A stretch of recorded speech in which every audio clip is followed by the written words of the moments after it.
بسم اللہ الرحمن الرحیم۔ السلام علیکم ورحمۃ اللہ وبرکاتہ۔ نحمد نصلی علی رسولہ الکریم، اما بعد، فاعوذ باللہ من الشیطان الرجیم، بسم اللہ الرحمن الرحیم۔ ربی زدنی علما، رب اشرح لی صدری ویسر لی امری واحلل عقدۃ من لسانی یفقہوا۔ جہنم کا بیان۔ آج کا ہمارا باب ہے ابلیس فی النار، ابلیس جہنم میں۔ جہنم میں داخل ہونے کے بعد ابلیس کا اپنے پیروکاروں سے خطاب۔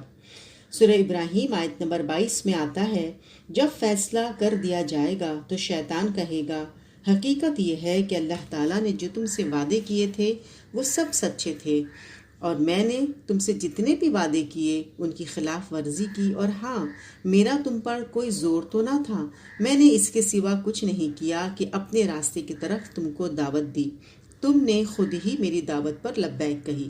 اب مجھے ملامت نہ کرو بلکہ اپنے آپ کو ملامت کرو۔ یہاں نہ تو میں تمہاری فریاد رسی کر سکتا ہوں نہ تم میری۔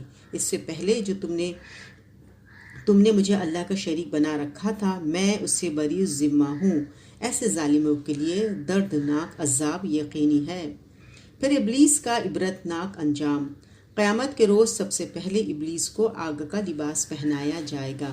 حضرت انس بن مالک سے روایت ہے کہ رسول اللہ صلی اللہ علیہ وسلم نے فرمایا، قیامت کے روز سب سے پہلے ابلیس کو آگ کا لباس پہنایا جائے گا، وہ اسے اپنی پیشانی پر رکھ کر پیچھے سے گھسیٹتا پھرے گا، اس کی اولاد یعنی اس کے پیروکار اس کے پیچھے پیچھے ہوں گے۔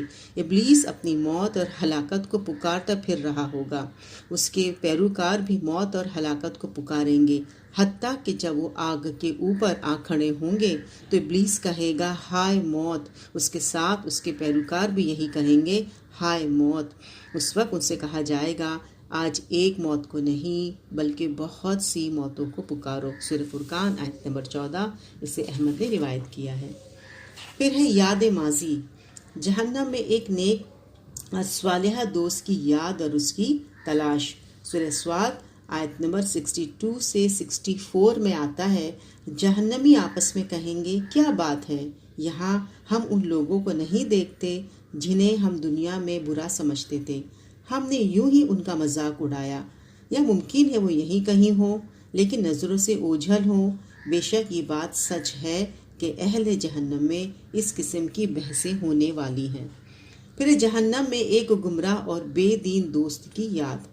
سورہ فرقان آیت نمبر 27 سے 22 میں آتا ہے، اس روز ظالم اپنے ہاتھوں کو چبا چبا کر کہے گا، ہائے افسوس، میں نے رسول کی راہ اختیار کی ہوتی، ہائے افسوس، میں نے فلاں شخص کو دوست نہ بنایا ہوتا، اس نے تو مجھے نصیحت آ جانے کے بعد گمراہ کر دیا۔ شیطان واقعی انسان کو دھوکہ دینے والا ہے۔ پھر ہے جہنم میں لے جانے والے اعمال دل فریب ہیں۔ جہنم دل فریب اور دلکش اعمال سے ڈھانپی گئی ہے۔